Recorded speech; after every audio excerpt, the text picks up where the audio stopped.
أعوذ بالله من الشيطان الرجيم. بسم الله الرحمن الرحيم. الرحمن علم القرآن خلق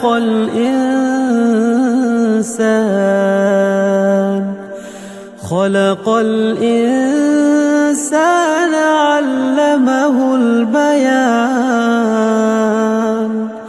الشمس والقمر بحسبان والنجم والشجر يسجدان والسماء رفعها ووضع الميزان ألا تطغوا في الميزان وأقيموا الوزن بالقسط ولا تخسروا الميزان. والأرض وضعها للأنام فيها فاكهة والنخل ذات الأكمام والحب ذو العصف والريحان. فبأي آلاء ربكما تكذبان؟ خلق الإنسان من صلصال كالفخار وخلق الجان من مارج من نار. فبأي آلاء ربكما تكذبان؟ رب المشرقين ورب المغربين فبأي آلاء ربكما تكذبان؟ مرج البحرين يلتقيان بينهما برزخ لا يبغيان.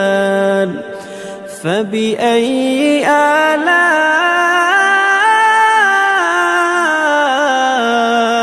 ربكما تكذبان؟ يخرج منهما اللؤلؤ والمرجان فبأي آلاء ربكما تكذبان؟ وله الجوار المنشآت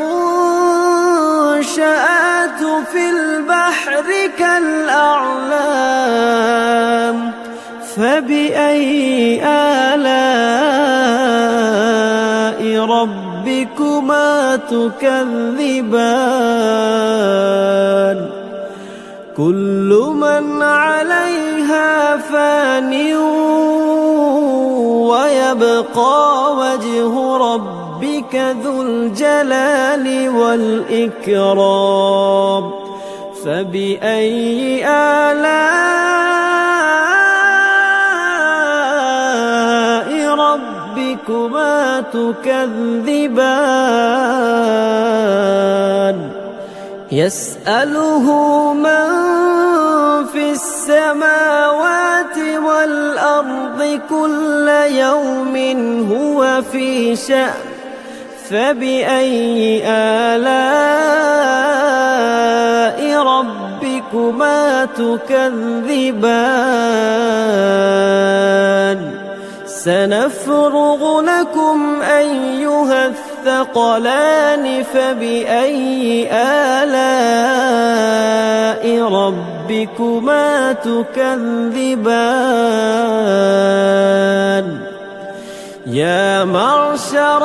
الجن والإنس إن استطعتم أن تنفذوا من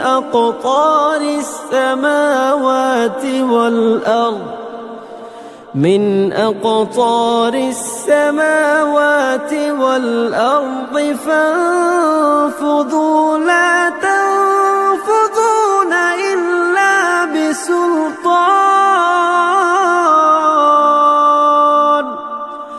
فبأي آلاء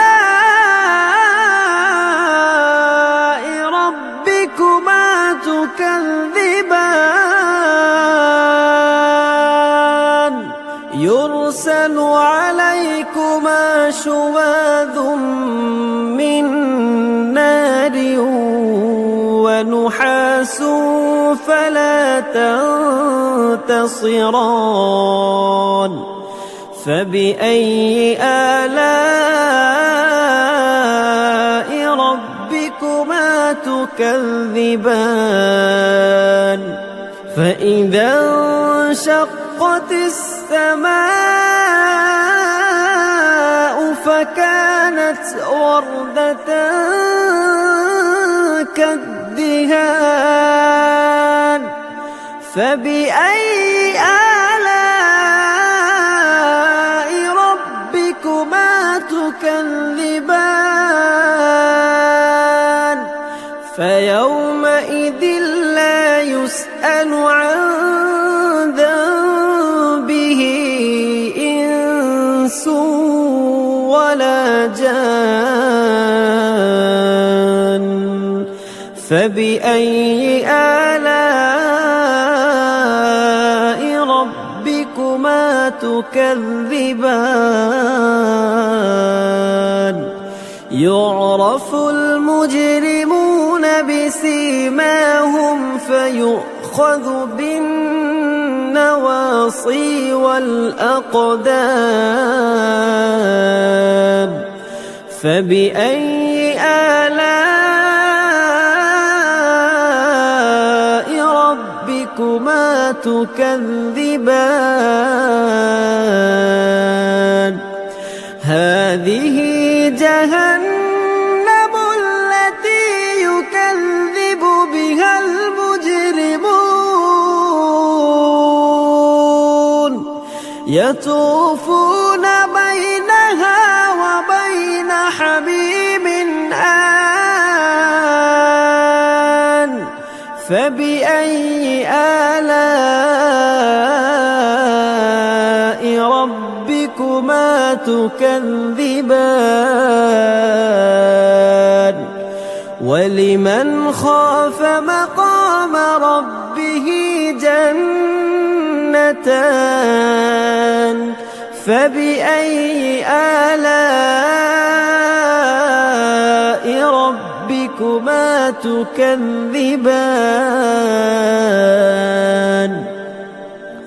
ذواتا أفنان فبأي آلاء ربكما تكذبان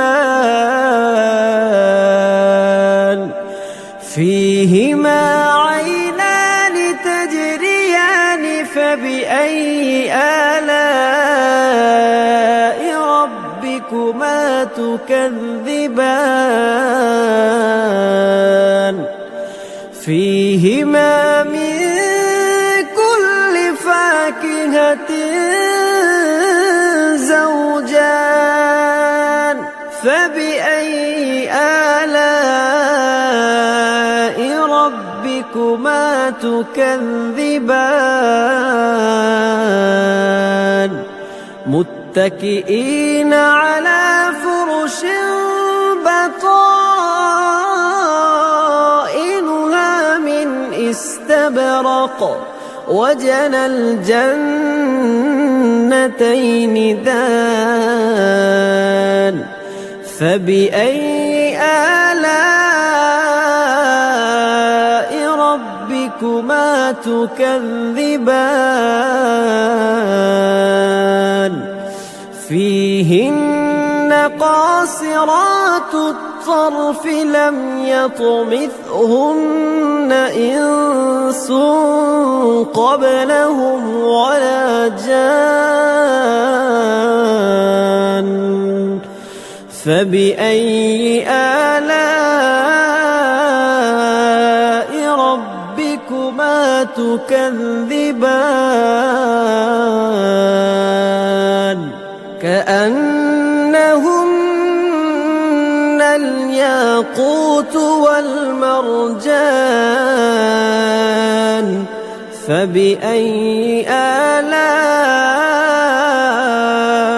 ربكما تكذبان هل جزاء الإحسان إلا الإحسان فبأي آلاء ربكما تكذبان ومن دونهما جنتان فبأي آلاء ربكما تكذبان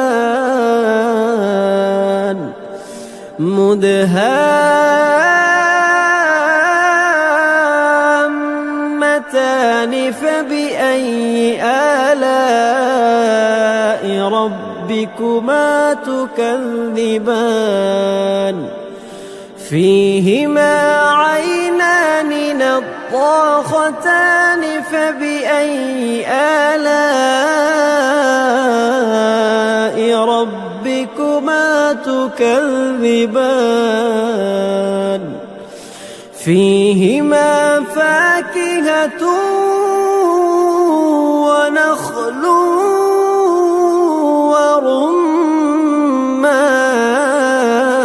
ورمان فبأي آلاء ربكما تكذبان فيهن خيرات حسان فبأي آلاء ربكما تكذبان حور مقصورات في الخيام فبأي آلاء ربكما تكذبان لم يطمثهن إنس قبلهم ولا جان فبأي آلاء ربكما تكذبان متكئين على رفرف خضر وعبقري حسان فبأي آلاء ربكما تكذبان تبارك اسم ربك ذي الجلال والإكرام